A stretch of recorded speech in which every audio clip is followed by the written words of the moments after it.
Beto zula kubanda kuti ya beto ya suka yai dimanche le 20 décembre 2020 na nkumbi ya tata ya mwana na ya mpeve ya longo. Acclamez le Seigneur, acclamez-le vous ses adorateurs qui vous tenez dans le temple du Seigneur, dans les cours de la maison de notre Dieu.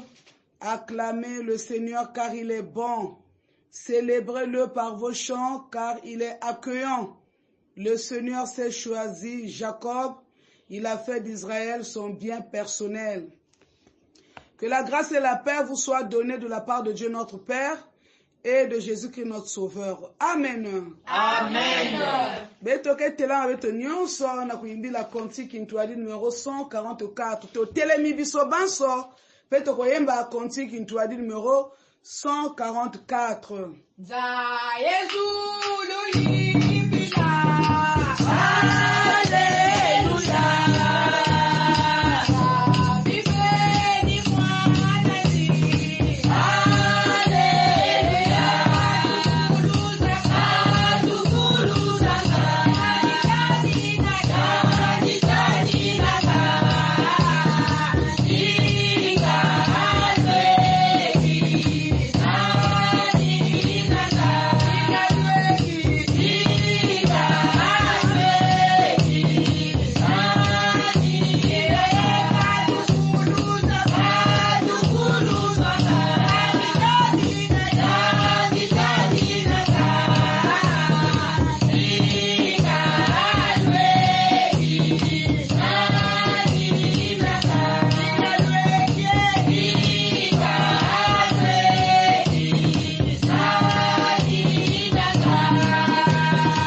Bika beno vuanda na betke kusambila nzambi tacha betoke na mazulu nzambi ya zola nzambi ya lemvo tata yankenda beto zola vutulanga matodo tata nzambi inanga mesile beto lemvo na kutala kilumbu ya lumingu na suka ya tata nzambi ina betke na kukembisa ngizulu yange nkuizulu yange kuiza yala kyuti yai mbatukulu na nsukunu nzambe tolinko mona bobele nkembo na yo esika bayo basangani nkolo yaka komimonisa bana no basangani bisika nyonso kuna na Amérique du Nord na Amérique du Sud na Europe na Asie na Oceanie na l'Afrique mobimba bazali kolanda culte oyo nzambe bisika nyonso bango bazali tikete molimo na yo akonza kati na bango pevenge kutuasa bayange bisika nyonso kana kulanda culte ya tata nzambi bika lulendo nga mazulu kufuka ba nyonso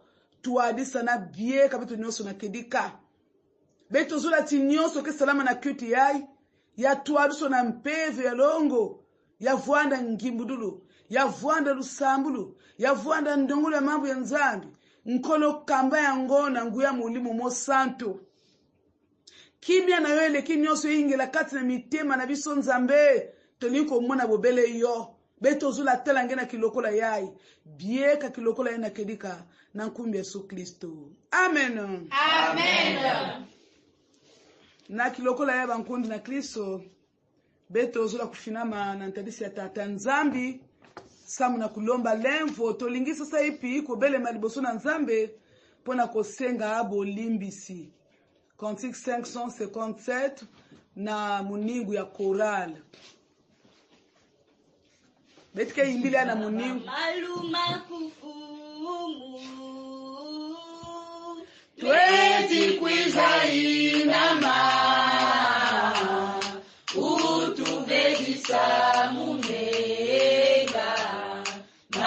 kumatwa kudulwa mabambalu makufumu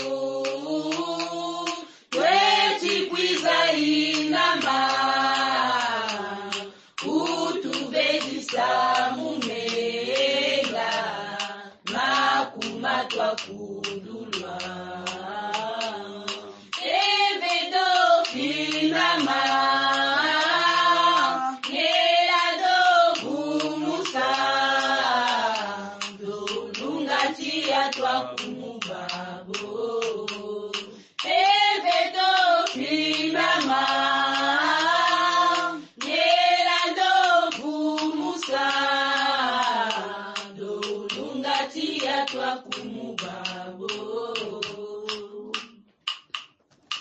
na kilokola yai betike kuwa mambo ya nzambi kena kuzonza tumutindu yai. Il y a 6 choses que le Seigneur déteste et ne supporte absolument pas: le regard orgueilleux, la bouche qui trompe, les mains qui font couler le sang innocent, l'esprit qui projette l'injustice, les pieds qui courent faire le mal, le faux témoin qui débite des mensonges. Mais il y en a aussi une 7e, l'homme qui sème la discorde entre frères. Amen. Amen. Na antedisi ya mambo yai nani na betu lenda tubatiani kia kulunga. Liboso na maloba oyo nani ya koko lobete ya mikoki. Tikete moko na biswa misosola. Pe asenga bolimsi epai na nzambe. Muntu kukitala. Nyongoloka lomba levo na nzambi. Kilumbu ya elumingu wame kwiza na ntadisi ya yandi. Nzambi lemvo kila nge. Pasoke ina nyonso tata nzambe kubela nina betu kena kusala. Betu kena kutala bampagi na meso ya imbi. Le regard orgueilleux. Nina kena beto. La bouche qui trompe. Inwa kena kuzonza luvunu. Maboko kena kutengila menga ya kondo wa bila. Mayindo beto kena kati ya kondo lunungu. Injustice. Makulu kena kweli na kweli sala bampangi imbi. Eba fote mwaina kena kuzonza wa mambo ya luvunu. Beto keba bantu na peke na kunata nkabanu na kati ya bampangi. Nina nyonso me kufunda beto na suka yai na antadisi ya tata nzambi. Alors kotenge kele nyongoloka lomba lemvo na tata nzambi. Nikula beto kuimbila Cantique 827. Cantique 237. Bwei sukulanti mami Nenga maisukaka. Bwei buka muyelako Nenga maisukaka. Kizungu beni zamana zetisa. Itima nyandombe nenga maisuka. Zinzungu beni zamana vedisa. Itima nyandombe nenga maisuka. Nzambi ya moyo, nzambi ya nkenda, tate ya nzitusu. Beto bawi ya imekuisa na ntadisi yange tata nzambi mutini beto ikele. Ina ngeke na kusungimina beto ngeme lute na kutungurila beto na nzile ya mambu yange. Na kulakisa beto ba mambu na ngeke zola kata fiotive. Me ini na peke na katikati ya bayange tata nzambi. Makambo oyo linga katende oyo zali komuna na kati na bizeli ya bato. Boba bianga mibana na nzambe. Na tango toyeko mikitsa liboso na nzambe. Pona kosenga bolimbisi. Lemvokila dibundi yange. Lemvokila beto nyonso tata nzambi. Kutana bunene masumi beto vya Yesu Kristo. Mibika mpevi yange ya longo. Bikati mpevi yange ya longo. Kwiza yoka imbi ya beto nyonso. Molimo na yo molimo mosanto aziki samasumu. Makile na Yesu Masiya ebuli sabiso nyonso. Kati na liyanga ni oyo nzambe. esika moto na moto azwami azali kobondela na sa motema kosenga bolimi sepai na nzambe muntu nyonso kana nyongoloka na kulomba lemvu nange tata nzambi lemvukila dibundi yange lemvukila mameme yange tambula betu mutili tunokukwisa na ntadisi yange na kulti yai ti bieka betu nyonso longo sa unengekele nzambi ya longo na longo na longo na nkumbi Yesu Kristo. Amen. Amen. Tala meme dia nzambi dikatula masu Mwana mosi wa Sidulu Azami Seria Nifumu weto ya lukulusu Ila nifumu wa kulusu Ila nifumu weto Ila nifumu weto ya lukulusu Mwana bebe wazabi ukatula masu Ila nifumu wa kulusu Ila nifumu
Matondo nikuna betike kutela beto nyonso na kutuba kimbangi ya kiminu betike kutuba kimbangi ya kiminu meni sa kiminu munzambi ya mpungu tukwendeno meni sa kiminu munzambi ya mpungu ni tata ya tulendo twatwa soni iyandi wa idika zulu na ntoto meni sa kiminu mu Yesu Kristo ni mwana mosi wa nzambi ni mfumu weto iyandi wa ya kusupa mpeve ya longo wabutuka kwa nduma limalia wakwa mso kwa Ponso Pilate wakoma wati wa kulusi wafwa waziku wakulu mukakunsia bafwa mulumbuki ya bitatu wafuluka mubafwa wayenda kuzulu kuna kavwanda lwekala lubakala lwa nzambi itata lwa tulendo twatwa nsoni tukakuna saka butukwiza mufundisa bamoyo na bafwa meni saki minu mumpeve ya longo na mudibundu lya bala banzambi baba nsoni ni mvukani ya balongo na mundyambudulu amasumu na mumfulukula bafwa na mukizingu kya mankululu. Amen. Amen. Na kilokola ya ibi kabeno vwanda tolingisa sa ipi iko yambana balinga mikati na nkolo maloba na nzambe lobiete béni soit l'Éternel Dieu le Dieu d'Israël qui seul fait des prodiges. Béni soit à jamais son nom glorieux, que toute la terre soit remplie de sa gloire. Amen. Amen. Benanzela maloba na nzambe oyo tolingi kotombola boye malamu kopesa mbote na bampate na nzambe bisika nyonso bazali.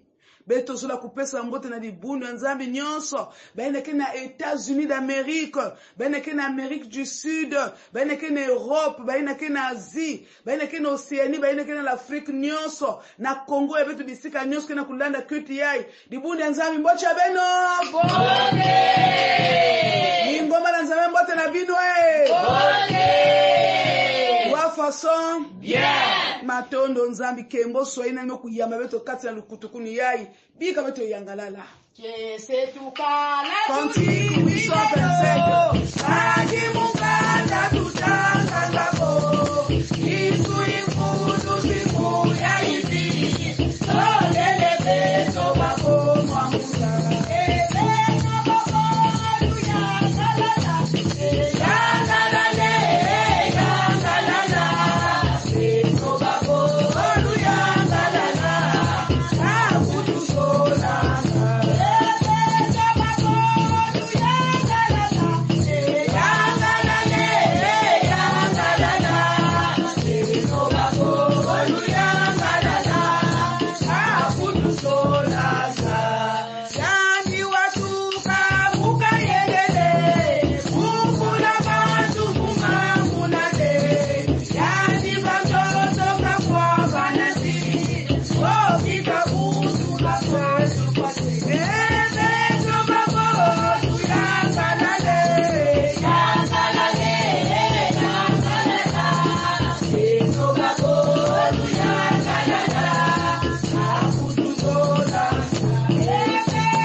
Mama Lucy Sambi la tekle to kuwa mambo ya Nzambi. Ntangu umekulunga tata Nzambi ya kuwa dizu yange inange Nzambi ngeme kukumikila beto.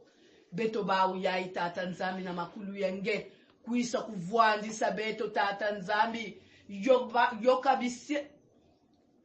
yoka tata Nzambi inwa ya kisielo yange kubika yandi veta tata Nzambi kuisa kuvuandisa beto na kuwandinga yange na kusadila mambu yange yaike kulongwa bieka mambu yange tata Nzambi mutindu kele zona na lemvu yange. Amen. Amen.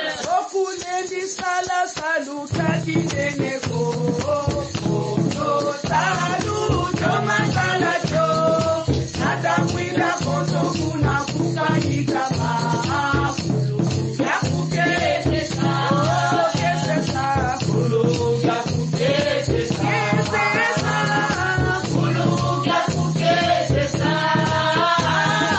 Sila moya sila ke usoma yo Kulu ya kukete sa Kese sa Kulu ya kukete sa Kese sa Kulu ya kukete sa Sila moya sila ke usoma yo Kulu ya kukete sa Sima bo uyangana la soma imila Mwesa kese kwa kakambe Kanifuta kanileke soma kanisa Kuluga kukete sa Kese sa Kuluga kukete sa Kese sa Kuluga kukete sa Sila moya sila ke usoma Yoga yo Kuluga kukete sa Kese sa Kuluga kukete sa Kese sa Kuluga kukete sa Sila moya sila ke usoma Yoga yo Kuluga kukete sa Moto mambu ndani kakubana kalila Atu bena katwalonga po Ambakali sulule ya zenda zidila Kuluga kukete sa Kese sa Kuluga kukete sa Kese sa Kuluga kukete sa Sila moya sila ke usoma Yoga yo Kuluga kukete sa Kese sa Kuluga kukete sa Kese sa Kuluga kukete sa Sila moya sila ke usoma Yoga yo Kuluga kukete sa Nzambi zonze yange dibundu yange mekufuanda na kulanda nge loba na nkolo bampate no bazali kolanda na kombo na Yesu Masiya. Amen. Amen. Mambo ya nzambi na bete kulongoka na suka ya imesonama na mukanda ya Marc chapitre 1 les versets 1 à 3. Marc chapitre 1 1 à 3.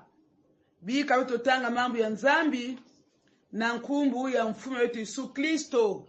Marc chapitre 1 les versets 1 à 3. Totangi maluwa na nzambe na kombo na Yesu Masiya. Mukena kibibila ya luputu na ya kituba betke tanga na ba version nyonso zole kasi betke banda na version ya kituba.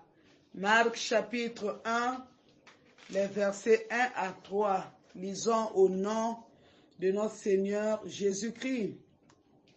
Nsangu ya mbote ya Yesu Kristo mwana ya nzambi kena kubanda awa. Mutindu ya wikeli ya kusonama na dibuku ya mimbiku di Ezai. Muke fidisa ntumwa ya munu na ntwala yange samu na kuyidikila nge nzila. Ndinga ya mutu ina kena kuloka na isi ya kuyuma. Beno yidika nzila samu na mfumu. Mpe beno sungika banzila ya yandi. Totangi pena lopoto. Ici commence la bonne nouvelle de Jésus-Christ, le Fils de Dieu. Dans le livre du prophète Ésaïe, il est écrit, « Je vais envoyer mon messager devant toi, dit Dieu, pour t'ouvrir le chemin. » C'est la voix d'un homme qui crie dans le désert, « Préparez le chemin du Seigneur, faites-lui des sentiers bien droits. » Amen. Amen. Ngudi ansamu ya bubu ya ito ya retraite ya beto ya ikena kuzonzila l'annonce de la venue du Seigneur. Kusamuna ngizulu ya mfumu nzabukusu ankuizulu amfumu. Kusamuna ngizulu ya mfumu sango pona koyaka ya nkolo ina ni thème général ya retraite ya beto. Kasi sutema ya suka yai mutindu kele mambu netino kutanga kena kuzonzila la venue du Seigneur koyaka ya nkolo. Wanande mama likambo ya tongo ya lelo. Balinga mikati na nkolo esengeli toyeba ete koyaka ya nkolo basila kiko bikola yango banda kala. Na kati ya luwawanu ya tama bavwandi zonzila deja kukwiza ya mfumu Yesu. Ina kele mfumu ya beto kivukisi ya inza. Eba mimbikudi na kati ya luwawani ya ntama na Ancien Testament. Banda kana kubikuda deja mkuizulu ya Yesu Kristo. Ina kele mwana mosi ya nzambi. Bankundi na Kristo mambu yetu no kutanga na kati ya mukanda ya Marc. Betu fana kuzabati Evangile selon Marc. Yame sonama na yandi mosi Marc.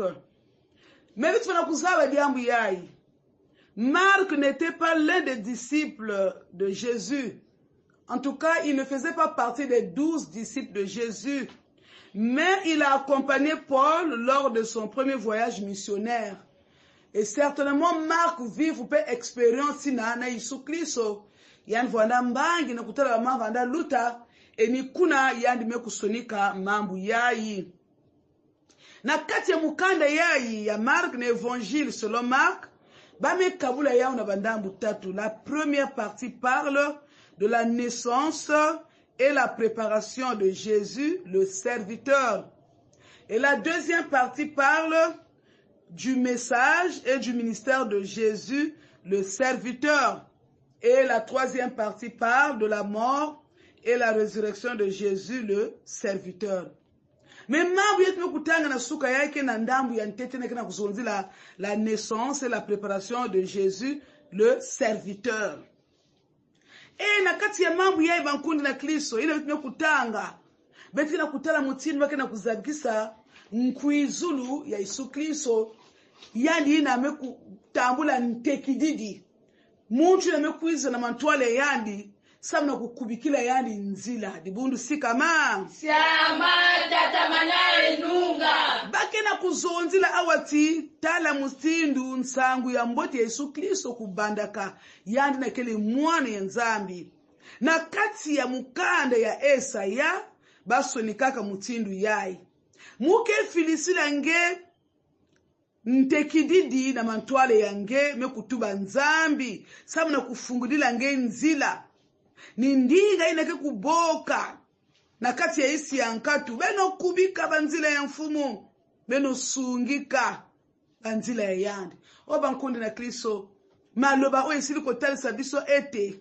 banda Ancien Testament na Esaïe basilaki kobikola ete mwana nzambe akoyaka kasi liboso ya yaka nzambe akotinda moto oyo akoyaka liboso na ye pona kobongisela ye nzela betikete la mutindu na ntangu na mfumi ya luyalu kena kuvoyager miyali na kwenda foso inave bantekididi ke vandaka betikete la tiyi na president ke voyager avoya ni kwenda ba menfilisa banteki ba bantu ke kwendaka na kwenda kubika kifuli na president ke kwenda vanda mutindu la ve ni mutindu ina ba ke kubika muntu ke kwenda tala wapi hotel president ke kubina wapi ba madiani ke kudia wapi condition yani ke kwenda yidika samla tinantangu na president ke na kukwiza nyonso ke ya kukubama deja me yeba ke na kuzonzila yai ke na kukwiza ke mfume lutila ba president toto yai yandi kena kukwiza medu tila ba mfume toto yai yandi kena mfume ba mfume kena kukwiza ntekididi pefo na kuvwanda munji na ke kutekididi na penda kwiza kubika nzila ni Jean Baptiste yandi ke kwiza na kwiza boka na isi yankatu na kuzoza wa bantu basungika bankadulu ya ba kidivo Yesu na ke kwiza na katikati ya beto yandi kwiza kuta beto na kati ya nkadulu ya mbote dibundu sala Sambila Sala Yandi ti je vais envoyer mon messager devant toi dit Dieu pour t'ouvrir le chemin muke filisa kisielo ya munu yinake kwiza na mantwala ngesa na kufungula ngenzila ni yandi ke tekila ngela mantwala ni yandi ke fungula ngenzila Jean Baptiste yina kuizaka ni yandi kuiza fungula nzila yandi kuiza samuna mambo ya nzambi na isi yankatu purke babantu kuviluka babantu kuvilula madiela samu vina Yesu ke kuiza yandi kuiza kuta babantu na kati ya mavanga ya mbote yandi kana kuzonda c'est la voix d'un homme qui crie dans le désert préparez le chemin du Seigneur faites-lui des sentiers bien droits kati na mambo yake na kulonga betoti lo lenge nkola azali ko belema esengeli na biso to bongisa bizale na biso esengeli na biso to bongisa mitema na biso lelo oyo izali susu Jean Baptiste te mais alinga na yo esengeli to belela ete nkola komi ko yaka to bongisa bizale na biso yadi ke butuka na bantime ya beto yadi ke kwiza na kati ya kizingu ya musu na beto me obutiri wankadulu beto ikele wapi condition Yesu kuiza kuta beto ngana na kati kitantu est-ce que na kati la division est-ce que ni kuiza kuta beto na kati la haine est-ce que Yesu kuiza kuta beto na kati ya tribalisme est-ce que Yesu kuiza kuta beto na kati ya lubelo ya ngitukulu na kati kufa bampangi Yesu kuiza kuta beto na kati ya avortement Yesu kuiza kuta beto na kati ya meurtre est-ce que ngana Yesu wabe condition ni kuiza kutila beto voilà pourquoi tekila Yesu kukwiza ndinga kena kuboka na ngolo tibeno sungika bankadulu ya beno bika bifu ya beno ya imbi beno tabula mfumu beno diata na kati ya bome tata nzambi kidivo mfumu butuka na bantime ya beno na kunatina beno ina nyosa kena kukwiza na yao samu natikana Yesu kuiza kutangana ba condition ya imbi kana kuiza kutangea kuvwana na kati ya masumu yakile mpasi na ngena kutambula nkena kunata. C'est vrai, Yesu kena kukwisa. Mkuizule anikina tila beto ndemvo kolo ya masumu. Sama zina nzile Yesu Kristo. Beti na kutambula ndemvo kolo ya masumu ya beto. Yani kikuza pardonner beto. Yani kikuza purifier beto na imbi nyonso. Meni kuna na kitua na kudiati ya beto ya bilumbu nyonso. Beto na kudiati na kati ya bome tata. Nzambi.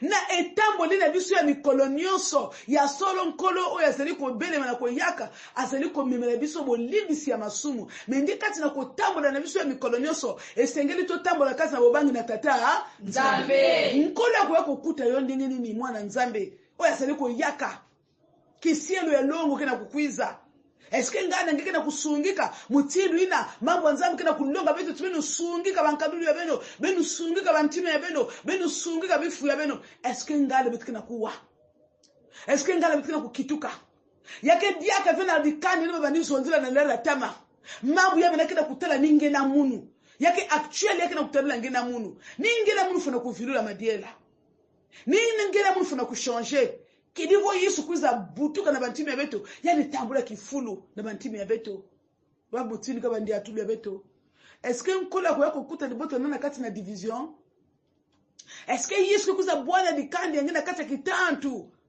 tatanzani sadisa makanda ina nyoso kia kuvambana na kubakula ti Yesu mezula kitantu ve wapi diamu na menenda yidika ve eske ngana Yesu kuiza kuta nge kento na bakala na kati ya inzo bendi na kuzonzana ve ngante mutindu ina kento mekuma kulala na chambre babana tuba ke fulu mosi me kaka yitu na nord kaka yitu na sud ni mutindu na Yesu kuiza kutana mimi na kati na inzo kitantu na kati ya babana na ba parents kitantu mutindu ina baleki na bayaya nkabana mutindu ina na kati ya ba parents nyoso tu na kati makanda zola ke diaka ve me Yesu na kana kukwiza yani kile mfumu ya zola voilà pourquoi ndinga kana kuwakana katikati na beto katikati na bantimi ya beto suingika nkaduli ya beto nkolo azali ko yaka yende akumemela biso nyoso me ni boso na wana esengeli to bungisa biyuna biso o balinga mikati na nkolo alingi kobota makati na motema na yo yamba ye kati na esengo poete ye apambola bomoi na yo me soki yo bongoli bizale na yo te nkolo akozwa esika ya kobote makati na motema na yo te po ete biyuma be wana ezali kobima sola kopola esolo wana kopola nkolo oyo ezali mu kisielo ya longo alenda kusuporte nsunga ina ve Yesu Kristo kele mfumu ya beto yani kele kisielo ya longo kala beto ne soba nkadulu ve bifu ya beto ina yake na kubasika nsunga ya imbi yake na kusala ti Yesu kutambula veki fulu na bantimi ya beto me na suka yake zaba yao ti Yesu kena kukwisa nkwizulu ya yandi yake na kati diaka ya berso inanike butuka ni berso ya ntima yange sungika kifulu na kati ya ntima kidivo Yesu butuka kuna nandi natina ngelu sakumunu bika nzami sakuna mambo ya yandi amen amen. Na sima yako yoka amaloba na nzambe tokoloba acte 4:29 atokei Acte 4:29a. Et maintenant, Seigneur, vois leurs menaces. Acte 4:29a.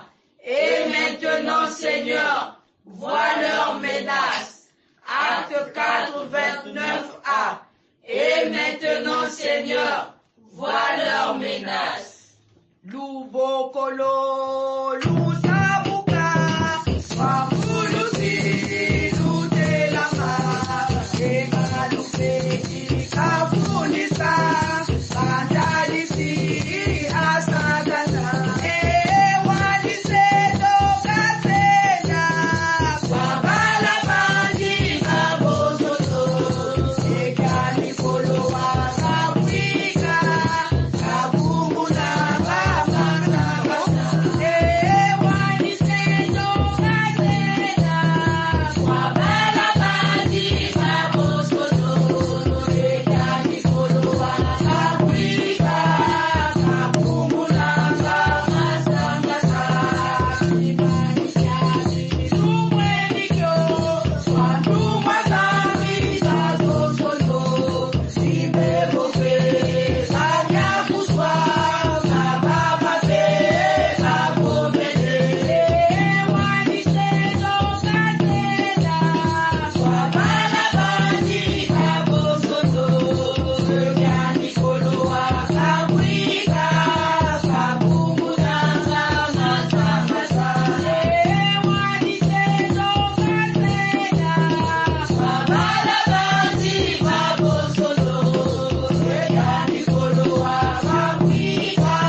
kusambila nzambi tacha betoke na mazulu nzambi ya zola nzambi ya lemvo tate yankenda ngemekuza bambula beto moyo nzila mambo yengeti beto fana kusungika banzila ya beto fana kusungika banzila yina nge yisuke kukwizila ninkadulu ya beto ndi atulu ya beto banzonzo beto mavanga beto bantima ya beto vedisa na nzila bifu ya beto mfumu salisa dibundu yange beto vanda kaka miwe ya mambo ya nzambi beto vanda bena ke uwanake sadila yao tatanza metozela kaka bazali koyoka malobate metozela bo bazali koyoka pe kosalela yango yonkolo belemi osenga na biso te tobongisa bizala na biso tobongisela yo nzela kolo oyo koyaka nde mitema na biso nde biyu na biso nzambe esunga biso na nzela molimo mo santu ete nkolo biso to bongo malamu mpona kuyamba yo beto kuba mambote mote na kuyamba nge Yesu Kristo ni kula na kilokola yepe tata nzambi beto zula kuyekula nge dibundu nyonso ina kele menase ba menace kele mingi Yesu dibundu ke menase tata nzambi ba mvita kele mingi ya vuana na kate makanda ya vuana kate ba inzo bake na kuvanda ya vuana kate bisalu ya vuana kote tata nzambi ngeme zaba ba mvita menge kele nzambi nge kele intu na ba mvita nyonso nwana dibundu yange et maintenant Seigneur voit leurs menaces. Et maintenant, Seigneur, vois leurs menaces. Et maintenant, Seigneur, vois leurs menaces. Quelle que soit source ya menace, ya voix tu vas PV yembi na menace ba nenge. Ngeke tata nzambe kulunga na kubenga na bampeve ina. Benga na bampeve ina kina kumenace kizingo ba nenge. Betkina kuloba na ngeta tata nzambi. Na kumenace tata ba ina nyusu meterina kizingo ba nenge.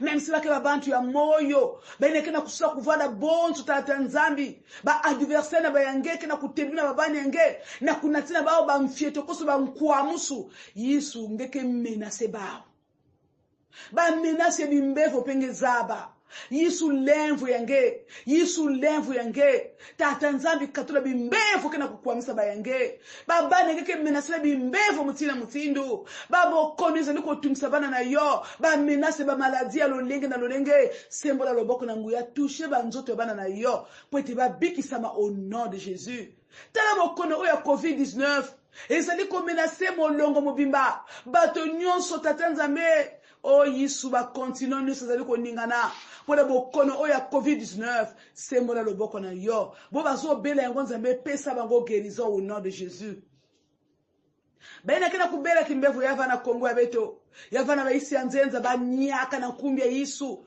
ba nkundi ya beto ina ke contaminer na kimbevu ya COVID-19 bika batambula lunia kuso au nom de Jésus sala na luleni ngeta tanzambi COVID-19 kuzimana ya kumanisa tatanzambi sika nyonso na bakwenda barokwa enza muvimba nzambe sunga lingomba na yo boba zana kati na banyongi maintenant tatanza me bondisa bango pesa bango solution na likamweza liko nyongi sa yeyo zali nzambe okokina nyonso boba lingi batelemela bomo ya bana na yo nzambe okokuta na bango au nom de Jésus boba lingi batelemela bomo ya bana na yo tatanzambi baina nusu zila kilimina kizingo babani yange ya kondo mambu kaka na ntima imbi kusha kukwamisa babani yange kusha kutemina babani yange nzambe ni zulu yewe tena kusambila nzambe yakilika ngike bwa bana ba bake sakana kala kizingo bana na nzambe basaka na kala bomo ya bana na nzambe te oya ko luka ko temina bomo ya wana nzambe akokuta na kanda na yo au nom de Jésus baya betu bisika nyusu bayi kele tata nzambe bumba bana menga yange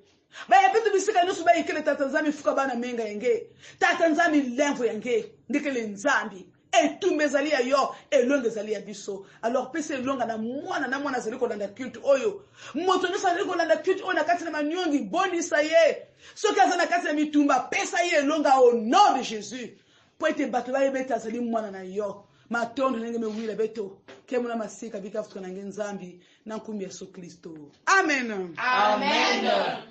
matondo na baina nyonso melanda culte ya bisika nyonso benekele nzambi sakumuna beno bitsa kilumbi ya mbote dimanche ya mbote na beto nyonso Ngambi utu sakumuna tukakokono utudonga utukuka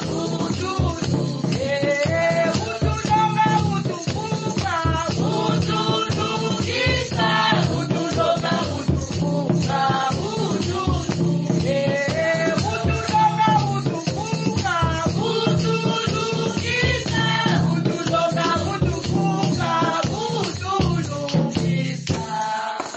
lolo tata nzambi nange bana na beto nange besukisa na beto sakumuna di bundi yange bisika nyonso baikele tata nzambi pambola bampate no bisika nyonso bango bazwami otikete mapata na yo efongwa mana lola kuna nguya na we kita mapambo na we kita pona ko pambola lingomba na yo nyonso bayange bisika nyonso baikele bika zulenge kuzibuka sakumuna di bundi yange bieka beto nyonso na kedika sabuna tinange nzambi kedika kaka lindungunu na nkumbi Yesu Kristo fumini mvuluzi ya beto sedi yetu na mazulu bika nkungwa kuyazituswa bika kifumu cha kuchiza bika luzololo akula ilama ntoto mpila mosi tulekuzulu bidya bieto vya lubuna lumutuvana lumbuti utu yambula nkanu mieto pila mosi yeto tuyambulu batisafuli tukotsani msinsuluko